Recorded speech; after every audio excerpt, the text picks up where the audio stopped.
أعوذ بالله من الشيطان الرجيم. وإذا سألك عبادي عني فإني قريب أجيب دعوة الداع إذا دعان فليستجيبوا لي وليؤمنوا بي لعلهم يرشدون. Assalamualaikum warahmatullahi wabarakatuh. Innal hamdalillah nahmaduhu wa nasta'inuhu wa nastaghfiruh wa na'udzu billahi min shururi anfusina wa sayyiati a'malina may yahdihillahu fala mudilla lahu wa may yudlil fala hadiya lahu. Asyhadu an la ilaha illallah wahdahu la syarika lahu wa asyhadu anna Muhammadan 'abduhu wa rasuluh. Jamaah sekalian rahimakumullah. Alhamdulillah, pada kesempatan ini kita masih diberikan waktu luang oleh Allah Ta'ala untuk duduk di majelis ilmu, majelis yang keutamaannya sangat banyak, dan diharapkan kita bisa menimba manfaat dari majelis ini, insya Allah. Kemudian yang kedua, insya Allah sebagaimana yang sudah dipublikasikan, baik itu melalui pamflet, kemudian juga melalui radio yang ada, pada malam ini pada maghrib kita insya Allah akan kajian keislaman yang insya Allah diisi oleh Ustaz Khalid Dasalama LC, di mana tema yang insya Allah akan disampaikan adalah tentang dahsyatnya doa, sehingga diharapkan nantinya jamaah sekalian bisa mengambil manfaat, dan diharapkan kita semuanya bisa memaksimalkan apa yang ada. Kita catat kalau memang perlu dicatat. Kemudian juga apabila jamaah sekalian ada pertanyaan, silakan nanti boleh ditulis di kertas dan diberikan kepada panitia. Insya Allah kita akan sampaikan. Kemudian yang kedua, himbauan dari panitia diharapkan yang memiliki alat komunikasi untuk dikondisikan supaya acara berjalan dengan baik. Kemudian yang ketiga, harapannya yang mungkin masih di belakang silakan lebih merapat supaya lebih bisa lebih maksimal tempatnya. Mungkin itu yang bisa kami sampaikan terkait dengan mukadimah dari kajian kita, dan karena waktunya sudah cukup singkat, kepada Ustaz Khalid. Assalamualaikum warahmatullahi wabarakatuh. Innal hamdalillah, segala puji bagi Allah Subhanahu wa taala, nahmaduhu wa nasta'inuhu wa nastaghfiruh. Hanya kepadanya kita memuji, meminta pertolongan serta bertaubat dari dosa-dosa kita. Wa na'udzu billahi min syururi anfusina, dan hanya kepada Allah pula kita meminta agar dijauhkan dari keburukan-keburukan diri kita. Wa min sayyiati a'malina, dan dosa-dosa yang pernah kita lakukan.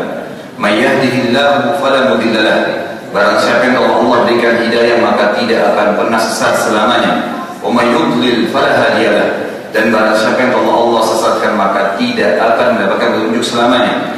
Asyhadu an la ilaha illallah wahdahu la syarika lahu wa asyhadu anna Muhammadan 'abduhu wa rasuluh. Saya bersaksi tidak ada yang berhak disembah kecuali Allah, dan Muhammad benar-benar hamba juga utusannya. Qala Allah Ta'ala, Allah mengingatkan dalam kitabnya, ya ayyuhalladzina amanu taqullaha haqqa tuqatih wa la tamutunna illa wa antum muslimun. Hai sekalian orang-orang yang beriman, patuhlah kepada Allah, bertakwalah kepada Allah sebenar-benar patuh, dan janganlah sekali-kali kalian meninggal dunia kecuali dalam keadaan Islam. Di ayat yang kedua, ayuhan nasu taqu rabbakum alladzi khalaqakum min nafsin wahidah wa khalaqa minha zawjaha wa bassa minhuma rijalan katsiran wa nisaa wattaqullaha alladzi tasaaluna bihi wal arham innallaha kana 'alaikum raqiba. Hai sekalian manusia, sekali lagi bertakwalah, patuhlah hanya kepada Allah yang telah menciptakan kalian dari jiwa yang satu, yaitu Adam alaihissalam, dan telah menciptakan dari jiwa yang satu istrinya Hawa alaihissalam, dan telah banyak memberikan keturunan laki-laki juga perempuan dari keduanya. Sekali lagi bertakwalah, hanya patuhlah kepada Allah satu-satunya Tuhan, dan jaga hubungan silaturahim. Sesungguhnya Allah senantiasa mengawasi kalian. Di ayat yang ketiga, ya ayyuhalladzina amanu taqullaha wa qulu qawlan sadida yuslih lakum a'malakum wa yaghfir lakum dhunubakum wa may yuti'illaha wa rasulahu faqad faza fawzan 'azima. Hai sekalian orang-orang yang beriman, sekali lagi bertakwalah kepada Allah, hanya patuh kepada Allah dan ucapkan kalimat yang benar. Niscaya Allah akan memperbaiki amal-amal perbuatan kalian, mengampuni dosa-dosa kalian. Barang siapa yang mentaati Allah dan Rasulnya, maka dia telah mendapat kemenangan yang besar. Amma ba'd, fa inna asdaqal hadithi kitabullah. Kita tahu sejujurnya dan sebaik-baik perkataan adalah kitabullah. Kitab Allah merupakan petunjuk pedoman umat Islam yang pertama dalam mengambil hukum dan syariat mereka. Wa khairul hadi Muhammadin sallallahu alaihi wasallam. Dan sebaik-baik petunjuk setelah Al-Quran adalah petunjuk Nabi kita Muhammad sallallahu alaihi wasallam, sumber kedua umat Islam dalam mengambil hukum dan syariat mereka. Wa syarrul umuri muhdatsatuha, dan seburuk-buruk perbuatan dalam ibadah yang tidak berlandaskan dari wahyu Allah, Al-Quran dan Sunnah. Fa inna kulla muhdatsatin bid'ah. Semua yang tidak punya landasan dalam ibadah dari wahyu Allah dikenal dengan perbuatan baru dalam agama. Wa nabiyatul dhalalah, dan perbuatan baru itu bisa membawa pelakunya pada kesalahan, kekeliruan. Wa dalam tindakan kekeliruan akan membawa pelakunya ke dalam api neraka. Bapak Ibu sekalian rahimani rahimakumullah. Kesempatan ini kita akan membahas sebuah tema. Sebenarnya tema ini sudah umum. Berbicara masalah doa, hampir semua dari antara asatidzah, dari kiai, dari ustaz, dari siapa saja, mereka sudah membahas. Tapi sering kali saya temukan secara pribadi, ternyata masih banyak di kalangan masyarakat kaum muslimin yang bertanya, bagaimana cara doa yang benar? Lalu kalau saya berdoa, bagaimana supaya bisa cepat diterima? Kenapa ya? Saya sudah berdoa bertahun-tahun belum ada jawabannya. Semua ini muncul dan berkecamuk, dan subhanallah hampir di semua majlis ta'lim atau majlis ilmu ada saja pertanyaan yang terulang dan sifatnya sudah mungkin puluhan tahun, mungkin ratusan tahun terulang hal yang sama. Apa kira-kira penyebabnya? Ternyata memang ya, setelah kita telusuri di masyarakat kita, mereka belum memahami sebenarnya. Yang perlu difahami dalam masalah doa, dan selalu kalau Anda baca buku-buku dalam bahasa Arab, dalam buku-buku Islam tentunya berhubungan dengan masalah fikih, masalah akidah, kalau Anda temukan ada sebuah kalimat yang ini dijabarkan oleh para ulama, selalu didatangkan makna lughawi dan makna istilahi. Maknanya secara etimologi, bahasa, dan secara terminologi, secara istilah. Apa itu? Kenapa selalu datangkan seperti ini? Karena kalau orang memahami makna dasarnya, maka dia akan tahu apa yang sedang dia ingin tahu tentang masalah poin itu. Doa, sebagaimana sudah disepakati ulama, sebenarnya doa itu bahasa sederhana kalau kita gabungkan kedua maknanya adalah komunikasi langsung. Itu doa. Kalau bahasa sekarang trennya orang bilang curhat, itu doa. Jadi kalau Anda faham bahwasanya doa adalah Anda komunikasi langsung, dan doa hanya digunakan kepada Allah Azza wa Jalla, satu-satunya Tuhan, ya. Sebagaimana kita yakin la ilaha illallah, la ma'budu bihaqqin illallah, tidak ada yang menciptakan langit dan ada yang ada padanya, seluruh miliaran bintang, yang ada awan pergantian siang malam, seluruh ada di bumi, dari manusia, jin, ya, tumbuh-tumbuhan, hewan-hewan, air, batu, udara, semuanya itu hanya kembali kepada satu Tuhan Allah. Dan pada saat Anda berdoa, berarti Anda sedang komunikasi dengan zat itu. Makna ini akan membawa jiwa kita agar memahami dan mengetahui ini sesuatu yang sangat besar, bukan hal yang kecil. Komunikasi dengan tokoh masyarakat saja di dunia ini sudah sangat luar biasa, membuat kita ya sangat terpengaruh. Contoh, wali kota atau gubernur mengundang Anda, lalu dia ingin berbicara secara khusus gitu. Mungkin besok pagi jam 10 misalnya. Kira-kira apa yang akan Anda persiapkan? Mungkin di antara kita karena menganggap akan bertemu dengan gubernur atau anggap presiden atau raja, orang yang paling top di antara kalangan manusia, maka kita akan menjaga, mengatur ini besok apa yang saya akan katakan. Saya akan atur kata-kata saya, dan bahkan belum lagi di istana mereka atau di tempat-tempat mereka ada protokol yang mengatur kata-kata ini boleh, kata-kata ini nggak boleh. Mungkin orang-orang ini tidak akan tidur malam harinya hanya untuk menyusun kata-katanya. Ini hanya bertemu dengan manusia seperti dia. Tapi pada saat berdoa dengan Rabbul Alamin, Tuhan alam semesta, ini Allah Azza wa Jalla yang menciptakan semua manusia, malaikat, jin, udara, batu, air, semua. Apapun Allah penciptanya. Allahu khaliqu kulli syai'. Allah menciptakan segala sesuatunya. Kalau Anda fahami makna ini luar biasa. Coba renungi. Kisah Sa'id bin Musayyib rahimahullah, seorang ulama tabi'in. Beliau selesai sholat di depan Ka'bah. Habis sholat 5 waktu, hanya berzikir, zikir ba'da sholat. Subhanallah 33, Alhamdulillah Akbar 33. Biasa umum kita lakukan. Pada saat beliau sedang berzikir ba'da sholat, salah seorang khalifah muslimin sedang lewat. Pengawalnya bilang, itu depan Ka'bah sana Sa'id bin Musayyib. Ditahu dia seorang ulama yang besar, lalu didatangin oleh khalifah. Duduk di sebelahnya, ini raja manusia datang di sebelahnya. Coba ambil pelajaran dari orang-orang yang akidahnya luar biasa, tertanam itu. Dan ini karena ilmu yang luar biasa dari wahyu Allah. Di Alim Amir Mu'minin mengatakan apa? Assalamualaikum warahmatullahi wabarakatuh. Saya Ibn Sayyid menjawab, Waalaikumsalam warahmatullahi wabarakatuh. Tidak balik melihat wajahnya Amir Mu'minin. Tidak balik melihat wajahnya khalifah, enggak. Cuma jawab salam, selesai. Dilanjutin zikirnya.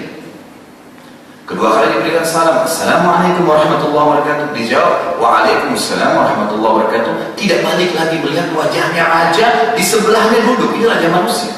Kalau Anda kedatangan gubernur, presiden, bagaimana? Jangankan begitu teman kita jadi serta sudah ajak ngobrol, atau mungkin mertuanya, atau orang yang dianggap dituakan sudah luar biasa, ditinggalin semua zikrullah. Apa yang terjadi? Dari jawab sampai 3 kali. Selesai salam 3 kali, saya melanjutkan zikirnya, selesai zikir sudah dengan tenang, sudah selesai semua, baru beliau balik dan mengatakan, iya, ada apa wahai Amir Mu'minin? Lalu dia katakan, wahai Abu Abdillah, saya ingin tanya, mungkin Anda punya hajat duniawi, utang, butuh sesuatu untuk keluarga Anda, nanti saya penuhi. Lalu kata saya Ibn Sayyid rahimahullah, coba bayangkan nih orang yang sudah akidahnya luar biasa nih, yakin ini Allah Azza wa Jalla Tuhan saya nggak butuh yang lainnya nih. Tertanam hakikat itu. Dan nanti insya Allah besok kita akan lebih tekankan poin ini. Apa yang terjadi? Dia mengatakan, wahai Amir Mu'minin, sebelum saya jawab tadi tawaran Anda ini, saya ingin tanya dulu, apakah Anda tahu tadi kenapa waktu Anda salam 3 kali saya hanya jawab, saya tidak balik kepada arah Anda? Penasaran Amir Mu'minin? Iya, kenapa ya? Saya juga tadi sempat bertanya gitu.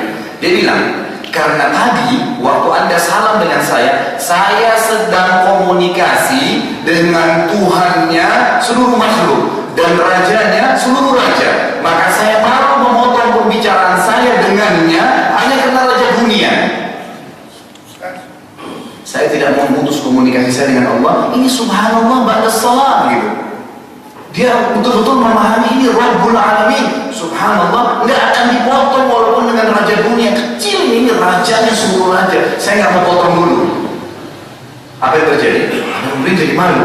Lalu dia bilang, tadi waktu Anda tawarin hajat Anda, apakah Anda tahu dan sadarkah Anda ini di rumahnya Allah tadi, Rabbul Alamin, rajanya seluruh raja. Saya tidak menyampaikan hajat saya duniawi sekarang kepadanya yang memiliki dunia dan seluruh apa yang padanya. Bagaimana bisa saya menyampaikan hajat saya kepada Anda? Anda nggak memiliki dunia dan seluruh apa yang padanya.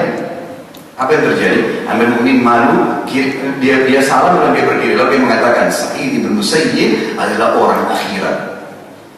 Terbentuk ini. Kenapa? Memahami makna apa yang sedang dia lakukan. Kalau Anda paham ini, nggak akan pernah ada lagi sholat tidak khusyuk.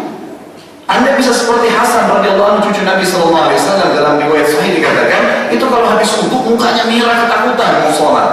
Ditanya, kenapa Anda seperti ini? Kenapa kan kalian tidak sadar? Saya sekarang akan masuk ke rumahnya Tuhan alam semesta dan akan berhadapan dengannya.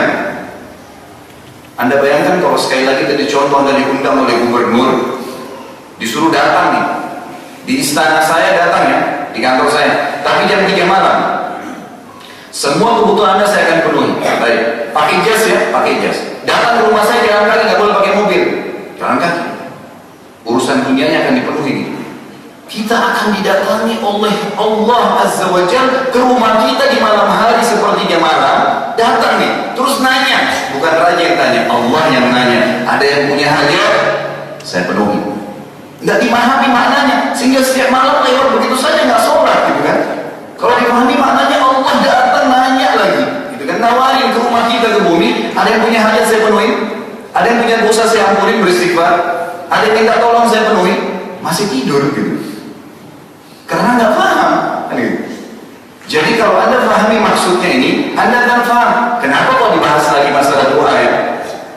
Karena tadi banyak sekali tidak memahami dan banyak sekali sekali orang yang berdoa hanya seperti rutinitas saja.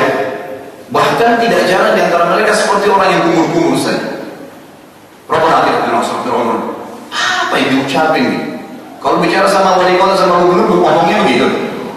Enggak bakalan gitu kan? Baca dengan Allah Azza wa Jalla dengan santun, dengan baik, ya.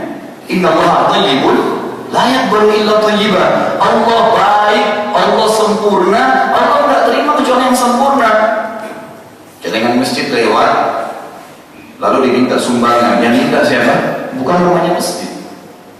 Sebenarnya Allah lagi naruh. Yang Anda keluarkan dari kantong yang mana? Kalau ada 1000 baru 1000 tua, yang mana yang disumbangkan? 1000 tua, bukan 1000 baru. Kenapa? Enggak paham. Ini sedang man alladzi yuqridullaha qardan hasana fayudha'ifu lahu adha'afan katsira. Siapa yang mau meminjamkan buat Allah, Allah enggak butuh duit kita, tapi kalau dikeluarin karena Allah, berbeda kasusnya, gitu kan? Dikeluarin karena Allah Azza wa Jalla, dikasih karena Allah. Allah nggak butuh itu, tapi Allah, maka Allah akan lipat gandakan balasannya. Kita kasih 1000 tua, 1000 baru dipakai belanja. Dengan 1000 tua minta kesehatan, minta kekuatan, minta keturunan, minta jodoh soleh, minta macam-macam. Bagaimana bisanya? Apa yang Anda berikan untuk Allah Azza wa Jalla, pasti responnya akan sama. Hal jazaa'ul ihsani illa ihsan. Gak bisa, harus yang terbaik untuk Allah, Allah akan kasih yang terbaik untuk Anda. Ini mukaddimahnya, sehingga Anda tahu ternyata ini poin penting untuk ditekankan gitu. Dan biidznillah ta'ala kita berharap setelah beberapa sini sudah tahu ternyata begini cara berdoa. Yang paling baik, Bapak Ibu sekalian Allah, memulai semua bahasan apapun dimulai dengan kitab Allah. Ayat-ayat Al-Quran yang Allah turunkan dari langit. Satu-satunya kita pedoman untuk mengenal Allah dan tahu bagaimana cara komunikasi dengannya. Allah Azza wa Jalla mengatakan dalam surah Ghafir atau surah Mu'min, ada dua nama surah ini, urutan 40 dalam Al-Quran ayat 60. A'udzubillahi minasyaitonir rajim. Ayat yang masyhur. Wa qala rabbukum ud'uni astajib lakum. Innal ladzina yastakbiruna 'an ibadati sayadkhuluna jahannama dakhirin. Dan Tuhan kalian telah menyeru, curhatlah dengan saya, sampaikan hajat kalian kepada saya, hanya kepada saya, jangan kepada manusia. Niscaya pasti aku akan beri. Ini bukan gubernur, bukan raja, Allah yang mengatakan saya pasti beri. Berdoa saja. Dan sesungguhnya orang-orang yang menyombongkan diri dari berdoa kepadaku, nggak mau doa, merasa tidak perlu dengan Allah, maka mereka pasti akan masuk neraka jahanam dalam keadaan hina-hina. Ayat ini memberikan gambaran apa? Tidak ada solusi. Berdoa yang benar atau berdosa kalau tidak berdoa. Gambarannya jelas. Ya. Jadi sekarang kata ulama salaf, siapa yang menggantungkan hajatnya, apapun sifatnya, menggantungkan hajatnya kepada Allah Azza wa Jalla, Allah akan menjadi pencukup baginya. Dan siapa menggantungkan hajatnya kepada manusia atau makhluk, maka Allah Azza wa Jalla akan membiarkan dia dengan makhluknya dan dia akan terhina. Coba Anda punya hajat apapun, sakit, bergantung pada dokter sampai mati nggak sembuh. Karena dokter sana bilang begini, dokter sana bilang begini. Mana Allah Azza wa Jalla? Para sahabat Nabi Ridwanullah alaihim kalau sendal mereka putus, mereka langsung meminta ke langit mengatakan, ya Allah, sendal saya putus, gantikanlah. Sendal putus. Sederhana, tapi ini makna akidah. Makna akidah. Perlu juga Anda ketahui. Kalau Anda berdoa kepada Allah Azza wa Jalla, jawaban yang datang dari Allah itu selalu dalam bentuk sinyal. Contoh, ya Allah mudahin rezeki saya. Saya tanya ikhwan dan akhwat sekalian, apakah Allah akan lemparin ya, duit dari langit? Ya Allah sembuhin saya misalnya, ya Allah akan lemparin obat dari langit? Tidak. Ya Allah mudahin rezeki saya, Allah akan lemparin duit dari langit? Tidak. Ya Allah mudahin jodoh saya, Allah akan lemparin manusia dari langit? Tidak. Anda sholat malam berdoa, ya Allah mudahin rezeki saya, tangkap sinyalnya, peka.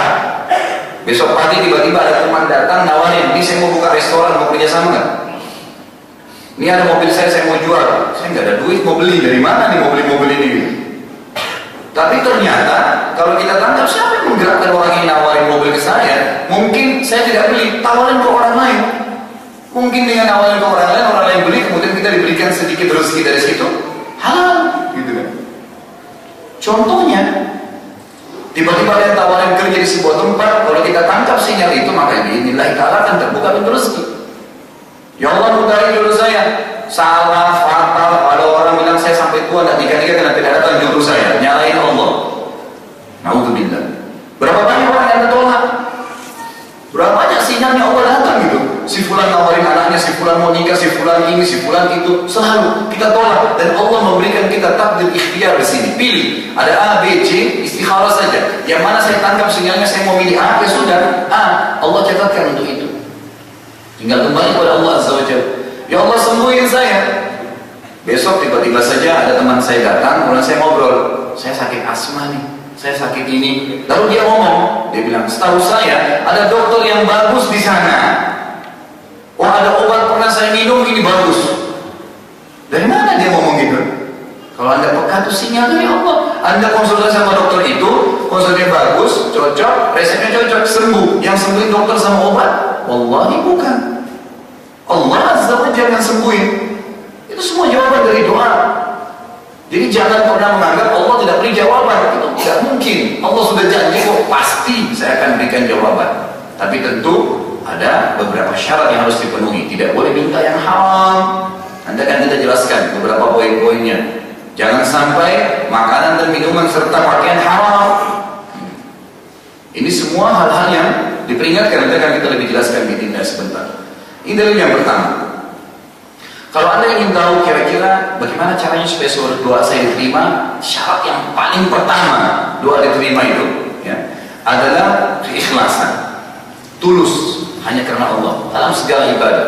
Benar-benar saya berdoa karena saya tahu Tuhan saya ada dan Dia dengar dan Dia akan berikan kepada saya. Jangan lagi konyol hanya karena orang di sebelah saya, hanya karena makhluk mau dipuji, habisin semua itu. Nggak ada manfaatnya dia, dosa besar dan tidak ada hasilnya. Allah Azza wa Jalla mengatakan dalam surah Al-A'raf urutan 7 ayat 29, A'udzubillahi minasyaitonir rajim. Qul amara rabbi bil qist wa aqimu wujuhakum 'inda kulli masjidin wad'uuhu mukhlishina lahu ad-din kama bada'akum ta'udun. Katakanlah hai Muhammad kepada mereka, Tuhanku menyuruh agar kalian menjalankan keadilan dalam segala hal, dan katakanlah juga, ya, luruskanlah wajahmu di setiap sholat dan berdoalah kepada Allah dengan mengikhlaskan ketaatan kepadanya sebagaimana Dia telah menciptakan kamu daripada permula, maka demikian pula Dia akan kembalikan engkau kepadanya. Pertanyaan kecil, bagaimana supaya ikhlasnya? Saya tahu ikhlas diterimanya amal. Bagaimana supaya ikhlas? Jawabannya dua. Kata ulama yang pertama, sadarilah bahwasanya kalau Anda tidak ikhlas, berarti akan datang riya atau ujub. Tidak diterima amal Anda, sia-sia saja dan berdosa. Kalau Anda bebankan dalam pikiran Anda ini, Anda tidak akan berani untuk tidak ikhlas karena sia-sia. Saya sholat 15 menit karena riya, hilang waktu sia-sia dan berdosa. Untuk apa? Itu yang pertama, harus disadari. Yang kedua, rajin-rajinlah menyembunyikan amal soleh. Kata Nabi SAW dalam hadis Muslim, Innallaha yuhibbu at-taqiyul ghaniyul khafi. Allah mencintai seorang hamba yang taqi, yang betul-betul patuh pada Allah, yang diperintahkan dikerjain, yang dilarang tinggalin, habis. Yang ghani, kaya, bisa menghabiskan hartanya di jalan Allah. Dan yang terakhir dari saksi bahasan kita, khafi, suka menyembunyikan amal solehnya. Kata ulama salaf, kalau Anda mau selamat dari riya dan ujub dan amal Anda maksimal pahalanya, setiap kali habis mengerjakan amal, bungkus, lempar di lautan, lupakan. Ini enggak, baru sholat malam tadi malam, kumpul sama teman-teman ikhwat dan akhwatnya, kemudian, aduh pegel nih. Kenapa? Tadi malam, sholat malam sih. Selesai. Iya memang, dipuji sama orang, habis pahalanya. Anda semalam suntuk ibadah, ada gunanya. Untuk apa dipuji oleh manusia? Kalau Allah Azza wa Jalla sudah puji, untuk apa dipuji oleh makhluk? Kecil sekali itu. Baru berinfak, udah luar biasa, seluruh kampung tahu kalau dia infak. Untuk apa? Bukankah di antara ulama salaf ada yang berinfak selama, ada yang berpuasa sunnah, ikhwah-ikhwat sekalian, 20 tahun puasa sunnah, istrinya nggak tahu kalau dia puasa sunnah. Gimana ceritanya? Diceritakan di Baghdad. Ini di dalam kisah tidak disebutkan namanya, rahimahullah. Juga jadi pelajaran, hampir setiap ceramah saya sampaikan gitu. Beliau setiap hari Senin Kamis nggak ribut-ribut sama istrinya, saya mau puasa ya, enggak. Bukan tidak boleh nyampaikannya, tapi untuk menjaga keikhlasan, istri sendiri yang dibilang, saya mau puasa nanti Senin Kamis ya. Enggak. Jadi kalau tiba hari Senin disiapin sarapan, dia cuma bilang, kalau sudah disiapin sarapan dia bilang, bungkus saja, saya bawa ke toko. Dia punya toko di pasar, dibawa ke toko sama dia. Istrinya nggak tahu kalau dia puasa nih. Dipikir dia tidak mau makan pagi. Itu setiap Senin Kamis 20 tahun. Nanti setiba makan siang, dipanggil fakir miskin, dikasih makanan itu, dimakan oleh orang-orang fakir ini. Dia pulang ke rumahnya setelah sholat maghrib, setelah buka puasa. 20 tahun istrinya nggak tahu kalau dia puasa sunnah. Kita ini baru 1 tahun mungkin menjaga puasa sunnah, satu kampung ini semua tahu, oh si fulan puasa sunnah. Kadang-kadang syaitan masuk dalam alam pikiran kita, mungkin kita lagi puasa sunnah nih, lalu iseng, kita mungkin tidak mau cerita dia, tapi dia langsung syaitan bisikin, coba tanya tuh teman kamu, dia puasa nggak? Kapan dia puasa nggak? Nggak puasa, kenapa ini nggak puasa? Puasa sunnah tuh bagus kan gini-gini. Terus kemudian masuk, antum puasa? Iya. Habis pahala. Gimana? Sangat pegang. Syaitan itu aduh mubin, musuh, harus kita pegang, nggak bisa nggak dilawan. Kalau sudah musuh harus dilawan. Allah yang bilang, gitu kan? Jadi harus hati-hati masalah ini. Sembunyikan masalah. Salah satu ulama salaf yang lain yang dinukil adalah keturunan Nabi SAW. Ya. Dia berinfak selama 25 tahun, ikhwah-ikhwat sekalian. 25 tahun berinfak. Tidak ada yang tahu kalau dia berinfak, termasuk orang yang terima infaknya. Setiap malam dia membungkus gandum di bungkusan-bungkusan berkisar sekitar 1 kilo, yang mungkin sekitar setengah sah. 1 kilo dibungkus 100 bungkus, kemudian dia membagi di Madinah, itu di 100 rumah, ditaruh. Dia nggak tutup ya, ditaruh depan rumahnya, pergi. Setiap habis sholat malam sebelum subuh. Jadi orang spot itu nggak ada yang tahu, istrinya nggak tahu, anaknya nggak tahu, dia sendiri keluar pakai kuda, dipikul dengan di pundak kanannya, dibagi-bagi, tidak diketuk ya rumahnya pakai miskin itu, ditaruh ditinggalin 25 tahun. Kapan ketahuan kalau dia infak waktu dia meninggal dunia? Dimandikan jenazahnya, di pundak sebelah kanannya ada bekas warna hitam, itu kena sering pikul barang berat, gitu kan? Dan ternyata infaknya berhenti, gak ada lagi yang berinfak. Kita kadang-kadang baru berikan nafkah istri, baru 5 tahun. Saya kan sudah hidupin kamu. Subhanallah, gitu kan? Ada sebuah tempat atau ada orang yang sering datang minta-minta kepada kita, saya kan sudah sering bantu kamu, kok kembali lagi? Subhanallah. Bukankah Nabi SAW mengatakan dalam hadis Hasan, kalau datang kepadamu seseorang yang minta dan dia di atas kudanya, berikanlah kamu lebih mulia. Tidak ada batas untuk infak itu. Abdullah bin Umar radhiyallahu dia berterima kasih pada orang yang datang minta-minta kepada dia, bukan malah dicaci maki karena dia dapat dunianya, kita dapat akhiratnya. Jadi harus kita memahami dengan cara imaniyah masalahnya. Selanjutnya yang kedua adalah kita harus minta kepada Allah Azza wa Jalla dengan khauf, rasa takut dan tamak terhadap rahmat Allah. Dalilnya disebutkan dalam surah Al-A'raf urutan 7 ayat 56, a'udzubillahi minasyaitonir rajim. Wa la tufsidu fil ardi ba'da islahiha wad'uhu khaufan wa tama'a inna rahmatallahi qaribun minal muhsinin. Dan janganlah kamu membuat kerusakan di muka bumi. Tidak ada hukumnya, tidak ada alasannya seorang muslim buat kerusakan di muka bumi, apapun sifatnya, nggak boleh. Sampai harus menjaga, bukan cuma hubungan dengan manusia, adab-adab disebutkan oleh para ulama, adab dengan hewan, dari adab sama Allah Azza wa Jalla, adab dengan para nabi, dengan Nabi Muhammad SAW, dengan para malaikat, adab dengan macam-macam, termasuk adab dengan lingkungan, adab tumbuh-tumbuhan, hewan-hewan, nggak boleh sembarangan, nggak boleh buat kerusakan. Jangan kucing lewat iseng ditendang, nggak boleh, haram, termasuk kerusakan, apalagi yang besar-besarnya. Sesungguhnya Allah memperbaiki, sesudah Allah memperbaikinya, dan berdoalah kepada Allah dengan rasa takut kepada Allah. Kata ulama, ya hadis dikatakan takut tidak diterima doanya. Khawatir jangan sampai Allah nggak terima nih, atau takut dengan azabnya Allah. Dan dengan harapan, dengan tamak agar Allah terimakan. Tamak ditambah rahmatnya Allah. Sesungguhnya rahmat Allah sangat dekat dengan orang-orang yang berbuat baik. Kata ulama salaf, ya dalam masalah tafsir ayat ini, sebaiknya seseorang yang masih sehat berdoa kepada Allah sementara dia masih sehat agar agar dipertahankan kesehatannya. Jangan tunggu sakit baru berdoa. Boleh, tapi sebenarnya lebih baik dia pada saat dia sehat. Boleh tamat. Orang yang sehat minta ditambah kesehatan, orang yang kaya diminta ditambah kekayaan, orang yang sudah punya keturunan minta ditambah keturunannya. Minta tamat terhadap rahmat Allah dianjurkan. Dianjurin semua ibadah. Maka boleh tamat. Minta kepada Allah Azza wa Jalla, tidak pernah ya berhenti. Dan Nabi SAW mengatakan dalam hadis sahih, siapa yang ingin Allah terima doanya pada saat dia dalam keadaan susah, dia harus berdoa kepada Allah dalam keadaan dia senang. Terus berdoa, terus meminta dalam keadaan tamak terhadap rahmat Allah Azza wa Jalla. Ini poin yang kedua.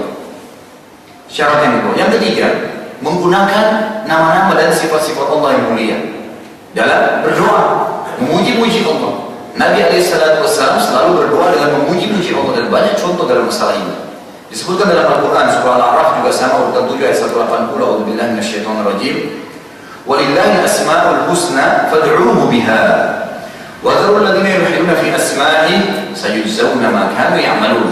Hanya milik Allah asma'ul husna, nama-nama dan sifat-sifat yang mulia. Maka berdoalah, bermohonlah kalian kepadanya dengan menyebut-nyebut asma'ul husna itu. Ya Ghafur, Ighfirli, Ya Rahim, Irhamni, ya. Dan Nabi SAW selalu kalau terlintas dalam nama-nama ini ataupun ada disebutkan tentang rahmat Allah, masalah surga atau ada neraka, maka beliau selalu meminta kepada Allah Azza wa Jalla. Dan jauhilah serta tinggalkanlah orang-orang yang menyimpan dari kebenaran dalam menyebut-nyebut namanya, dialihkan, ya, dimakna-maknakan, ditakwilkan, ya. Yadullahi fawqa aydihim, tangan Allah di atas tangan mereka. Itu bukan tangan Allah, itu kekuatannya Allah. Allah mengatakan tangan diganti maknanya. Kok bisa bantu Allah? Dari mana hukumnya nih? Dialihkan. Kata Allah, tinggalkan orang-orang seperti ini, gak usah diikutin, gitu kan? Nanti mereka akan mendapatkan balasan terhadap apa yang telah mereka kerjakan. Jadi menggunakan nama-nama Allah Azza wa Jalla. Kemudian yang terakhir adalah tidak meminta yang haram. Tidak meminta yang haram. Tak boleh minta yang haram. Benci tetangga, ya Allah matikan tetangga saya. Nggak mungkin. Kumpul uang untuk berbuat maksiat, minta kepada Allah, tak diterima oleh Allah Azza wa Jalla, gitu kan? Ini nggak mungkin terjadi. Ya. Baik. Nabi SAW mengatakan di dalam hadis sahih riwayat Imam Tirmidzi, barang siapa tidak berdoa, justru tidak berdoa, maka Allah akan murka kepadanya. Maka Allah Azza wa Jalla akan murka kepadanya. Mestinya memang mereka berdoa kepada Allah Subhanahu wa Ta'ala. Baik, sebelum kita masuk ke dalam untuk membahas ada 4 poin besar bagaimana sebenarnya memberikan jawaban tentang adanya doa yang tidak diterima. Saya belum lihat hasilnya. Nanti akan kita berikan jawaban, dan insya Allah setelah kita jabarkan 4 poin besar itu, antum tidak ta'ala akan paham, oh ternyata begini. Dan tidak ada perlu dikhawatirkan, tidak ada yang perlu dikhawatirkan. Ada kisah nyata Anas radhiyallahu anhu bin Malik, sahabat Nabi yang mulia, pembantu Nabi SAW. Beliau bekerja di rumah Nabi SAW 10 tahun, dan banyak hadis yang diriwayatkan oleh beliau. Termasuk dalam hadis mengatakan beliau datang setelah Abdullah bin Umar. Dalam riwayat hadis cukup banyak. Beliau dalam riwayat Bukhari mengatakan pernah satu kali. Ini contoh Nabi SAW langsung diterima doanya. Pertanyaan, apakah kita bisa bersama seperti Nabi SAW? Bisa, terjadi. Nanti kan kita berikan contoh. Baik. Anas bin Malik berkata, satu waktu Nabi SAW sedang khutbah Jumat. Lalu di hadis Bukhari, datang seorang dari Badui, teriak-teriak dari depan pintu, Ya Rasulullah, Ya Rasulullah. Orang semua balik khutbah Jumat, teriak-teriak, Wahai Rasulullah, Ya Rasulullah, gitu. Lalu kata Nabi SAW, ada apa dengan kamu? Lalu dia mengatakan, Ya Rasulullah, halakatil amwal, harta-harta kami sudah binasa semua, hancur, ya. Kemudian semuanya pokoknya kering, tumbuh-tumbuhan, hewan-hewan tadi mati gitu, karena nggak ada hujan. Mumpung, maksudnya sahabat ini, mumpung anda lagi di mimbar ya Rasulullah, berdoalah kepada Allah agar minta Allah turunin hujan. Apa yang terjadi? Nabi SAW langsung berdoa di atas mimbar mengatakan, Allahumma aghithna, ya Allah turunkanlah hujan buat kami 3 kali. Kata Anas bin Malik, waktu Nabi SAW berdoa, mata saya melihat ke arah langit, saya temukan langit seperti kaca, panas, nggak ada tanda-tanda sama sekali gitu. Baru itu yang waktu Nabi SAW pertama berdoa. Begitu beliau selesai ucapkan 3 kali doanya, tiba-tiba belum turun dari mimbar, mendung hujan keras. Diterima langsung doa Nabi SAW. Baik, turun hujan. Kata Anas bin Malik, semenjak itu kami tidak lihat matahari 7 hari. Jumat depan sampai Jumat depan banjir. Jumat Jumat depannya Nabi SAW naik di mimbar, sementara mimbarnya basah. Sampai dikatakan oleh mimbar radhiyallahu jenggot Nabi SAW dibasahi oleh air hujan. Datang orang yang sama, Badui yang minggu lalu. Ya Rasulullah, ya Rasulullah. Kenapa? Ada apa lagi? Ya Rasulullah, binasa harta kami, hewan kami mati semua, jalanan kami tertutup kena banjir. Minta ya Allah diberhentiin hujan. Minggu lalu minta hujan, sekarang minta diberhentiin. Lalu apa yang terjadi? Nabi SAW berdoa, ya Allah, selamatkanlah jalan-jalan kami, selamatkanlah hewan-hewan kami, mudahkanlah tumbuh-tumbuhan.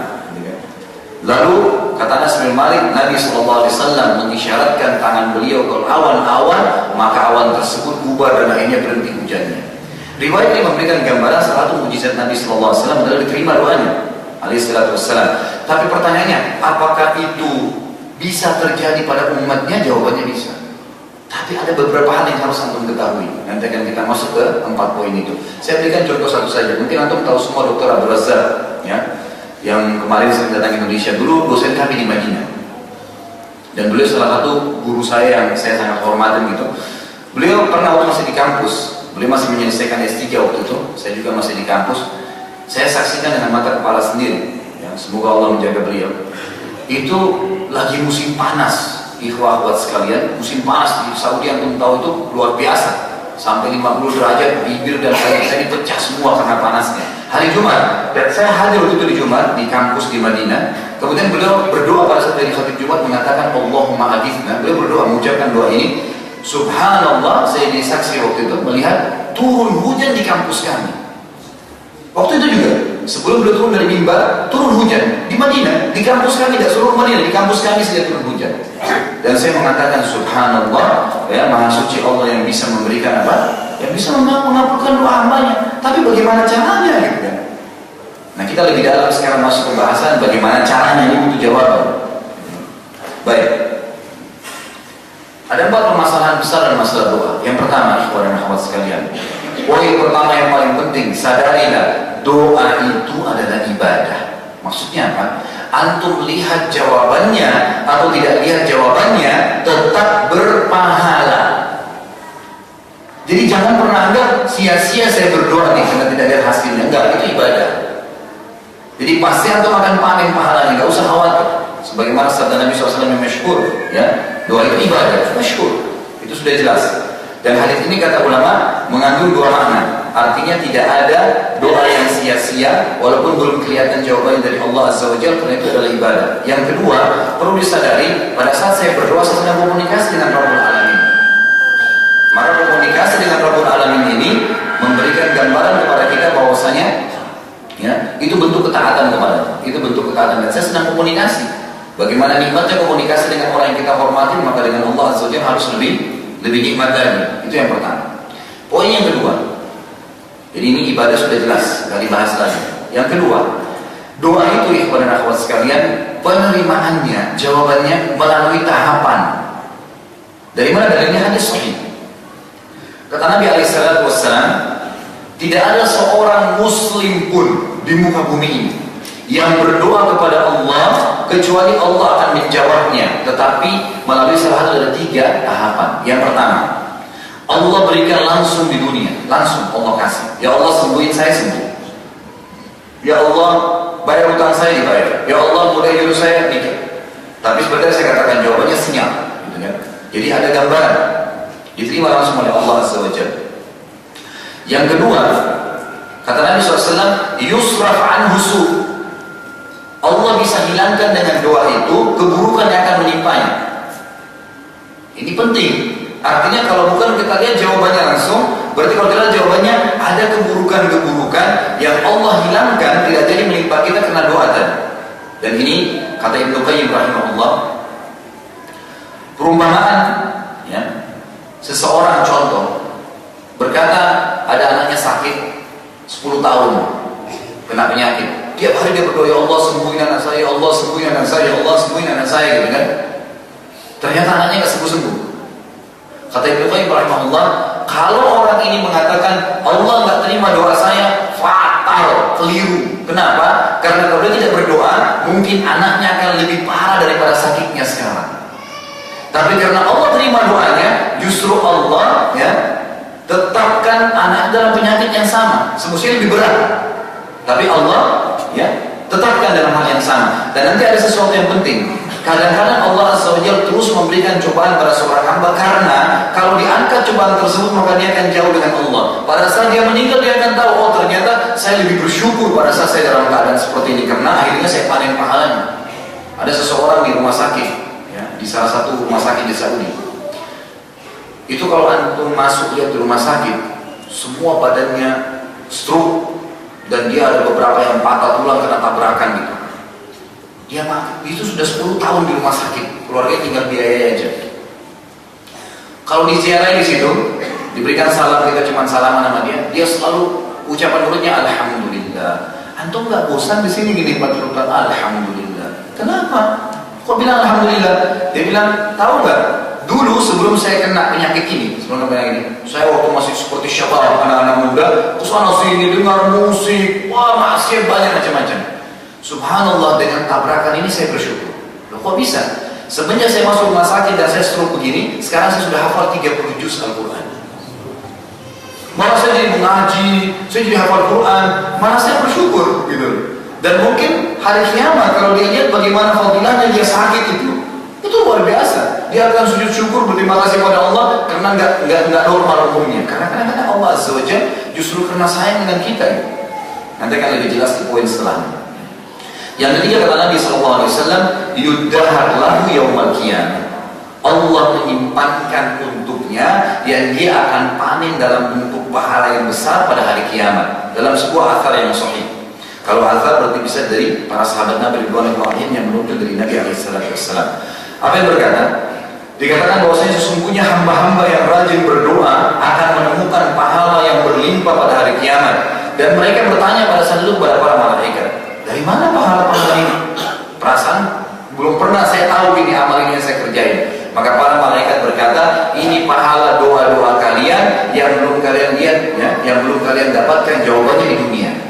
Maka ya, dalam asal ini dikatakan, maka semua orang yang tadi diberikan pahala banyak karena belum mendapatkan jawaban doanya di dunia, berharap semua doanya yang dibaca di dunia gak dikasih di dunia, karena ini dapat pahala pada hari kiamat. Apalagi yang tuh mau 3 poin dikasih langsung, kalau enggak dihilangkan musibah, kalau tidak akan panen pada hari kiamat. Apanya yang sia-sia? Enggak ada sesuatu yang perlu dikhawatirkan gitu. Masalah yang ketiga.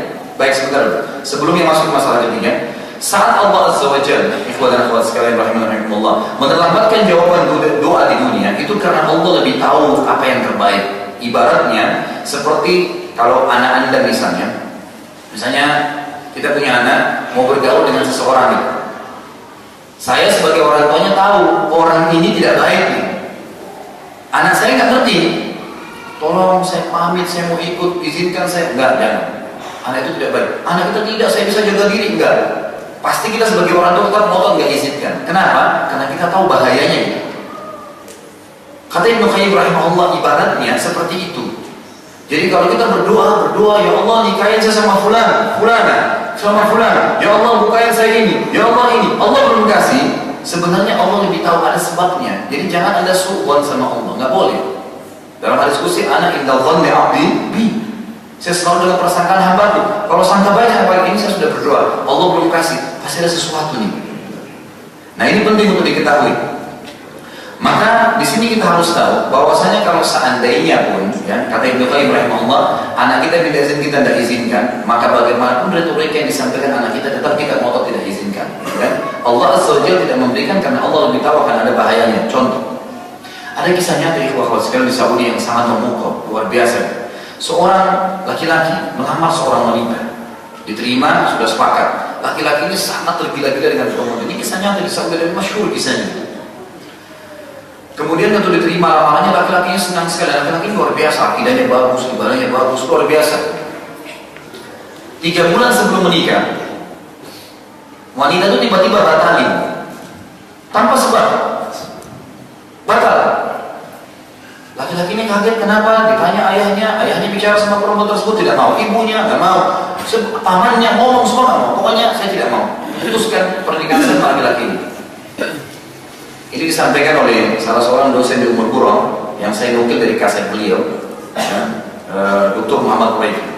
Beliau mengatakan kisah ini. Kebetulan yang terjadi ini teman dekatnya, dan saya terus terang sangat tersentuh dengan kisah itu. Mudah-mudahan bisa jadi pelajaran buat kita. Apa yang terjadi? Dia bilang, semenjak dibatalkan pernikahan tersebut, apa yang terjadi? Si laki-laki ini, dia bilang, teman saya, itu berdoa selama 3 bulan itu, luar biasa doanya. Sampai kalau saya ketemu dengan dia, itu saya berharap Allah juga kasih. Ya Allah, kembalikan wanita itu, ya Allah, itu baik buat saya, ya Allah, saya suka dengan dia, ya Allah. Rengek-rengek seperti anak kecil gitu. Luar biasa tulus ikhlas kepada Allah. Pokoknya minta wanita yang harus nikah dengan saya. Allah nggak kasih-kasih. Selama 3 bulan terus berdoa tidak. Yang terjadi apa? 3 bulan kemudian wanita itu dilamar oleh seorang laki-laki, diterima lamarnya, menikah. Tentu kita kalau di posisi laki-laki ini berpikir, Allah, ini gimana caranya? Nafsirkannya ini gimana? Wanita yang disukain, gitu kan? Kemudian sudah berdoa lagi nggak dikasih. Coba dengarkan ke saya. Ternyata kata Muhammad Quraisy, saya baru tahu kalau Allah Azza wa Jalla sayang justru sama laki-laki ini setelah wanita itu menikah. Apa yang terjadi?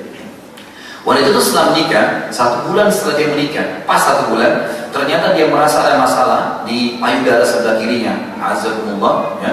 Itu ternyata dia rasa ada masalah, diperiksa dokter, kena kanker payudara yang ganas dan harus dipotong kanker payudara sebelah kirinya. Kisahnya apa? Dipotonglah. Ini 1 bulan pernikahan, tidak ada payudaranya 1 bulan kemudian kankernya menyebar ke sebelah kanan, harus dipotong juga. 2 bulan pernikahan tidak ada payudaranya. Bulan ketiga urat saraf di otak belakangnya bermasalah, membuat matanya buta. Bulan keempat meninggal dunia wanita itu. Apa kata Muhammad Quraisy? Setelah kejadian tersebut saya baru tahu bagaimana Allah sayangnya laki-laki ini karena ketaatannya kepada Allah. Kalau dia jadi suaminya, maka dia akan jadi suster bagi istri itu. Tiap hari urus kemana-mana. Allah memang tidak mau dia terjadi. Padahal tadi luar biasa dia cintanya. Harus husnudzan dengan Allah. Allah Rahim, Allah Rahman, itu sifatnya. Allah Maha Pengasih, Maha Penyayang, luar biasa. Gak perlu khawatir. Kalau anda kasihan sama anak anda yang merengek menangis, maka Allah lebih rahim daripada itu. Dalam riwayat Bukhari dikatakan, Nabi SAW pernah dalam satu peperangan menawan beberapa banyak tawanan. Ada satu ibu dari orang-orang kufar yang tertawan itu lagi menyusui.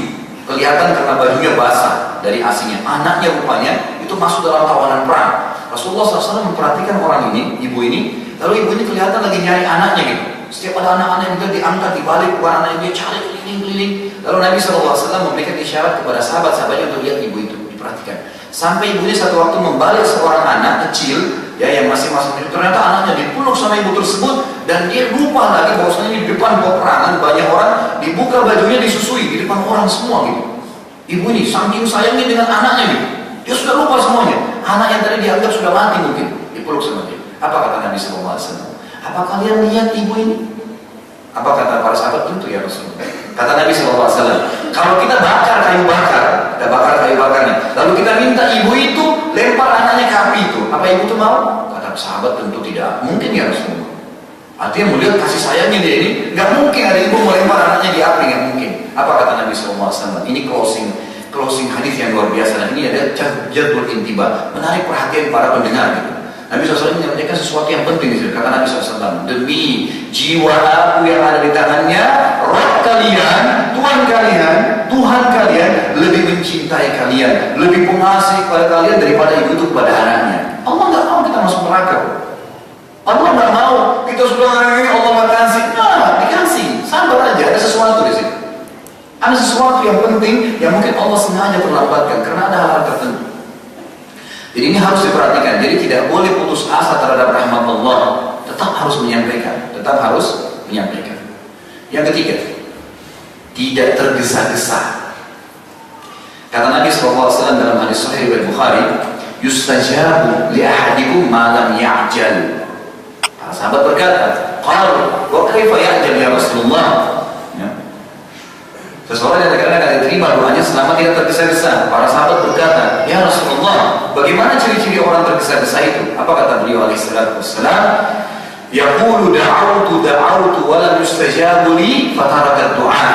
dia mengatakan saya sudah berdoa, lalu dia bosan, dia mengatakan ya karena saya sudah berdoa lama saya tidak lihat hasilnya, maka dia tinggalkan doa setelah itu. Ini tidak akan diterima doanya. Kata ulama hadis di sini mengandung dua makna. Pertama, tidak boleh tergesa-gesa dalam mengucapkan kalimat-kalimatnya. Ya Allah yang menciptakan langit dan bumi. Anda lagi sujud, lagi sholat malam, ya, bilang, ya Allah, Zat yang telah mengizinkan wajahku untuk sujud, yang mengizinkan aku bisa bernafas, yang mengizinkan aku mengeluarkan lafaz-lafaz dari lisanku ini untuk berdoa kepadanya. Ya Allah, tidak ada Tuhan selain Engkau. Puji Allah semuanya, Tuhan malaikat, Tuhan semua makhluk, jin, manusia dan segalanya. Tidak ada tempat bergantung kecuali Engkau ya Allah. Kalimat-kalimat ini selain pujian kepada Allah juga menambah iman kita, mendorong. Saya sedang bicara sama Zat yang bukan main-main. Lalu bilang, ya Allah, sembuhin penyakit saya. Ya Allah, mudahin rezeki saya. Ya Allah, besok saya akan bayar hutang, tidak ada uang. Mudahin ya Allah. Terus puji dulu Allah Azza wa Jalla. Masukkan kepada hal-hal yang pujian itu baru bisa. Dengan pelan, dengan santun, dengan baik. Itu baru bisa. Kata-kata yang diucapkan tidak boleh tergesa-gesa. Kemudian antum berdoa pun sudah bertahun-tahun belum dikasih hasilnya, yakin. Poin pertama tetap paham. Yang kedua tadi, mungkin bisa saja Allah hilangkan keburukan atau Allah simpankan hari kiamat, Allah lebih tahu. Kalau dikasih di dunia mungkin dia akan habisin begitu saja. Udah biarin di akhirat deh, lebih banyak, gitu kan? Jelas-jelas semuanya. Jadi jangan tergesa-gesa. Dalam mengharapkan pahala, terus saja berdoa, terus berdoa kepada Allah Azza wa Jalla. Allah Azza wa Jalla pada saat melambatkan jawaban doa, ikhwan dan akhwat sekalian, justru itu tanda cinta Allah kepada hambanya. Dalam sebuah hadis yang sahih riwayat Muslim, kata Nabi alaihissalatu wassalam, bila Allah mendengarkan doa yang indah dari hambanya, nangis, ya Allah, ya Rabb, ampuni dosa-dosaku ya Allah, gitu kan? Ya Allah, gantikanlah dosa-dosaku dengan pahala. Ya Allah, mudahin aku panjang umur dengan amal soleh. Ya Allah, berikan hidayah istriku. Ya Allah, berikan hidayah suamiku. Ya Allah, berikan hidayah anakku. Ya Allah, si fulan menggangguku. Ya Allah, hilangkanlah keburukan itu darinya. Ya Allah, dan ya Allah, kalimat yang luar biasa. Ngeluh, curhat, yakin Allah dengar. Kalimat-kalimat indah. Apa kata Nabi SAW? Bila Allah mendengarkan doa yang indah, rapi, bagus sama Allah dari hambanya, maka ia pun Allah akan melambatkan jawabannya. Kenapa? Agar hamba tersebut tetap dalam doanya. Misal sakit, flu, ya Allah sembuhin, sembuh langsung. Masih berdoa? Berhenti. Tapi kalau 3 hari lagi, berarti antum 3 hari dicatat pahala. Dan kalau antum tahu pahalanya itu pada hari kiamat, berharap 1 minggu, 1 bulan sakit, nggak masalah. Tapi kita manusia memang ajal. Khuliqal insanu min ajal, selalu mau buru-buru. Semuanya seperti itu. Ya. Tadi ini sudah azan, mungkin kita azan dulu.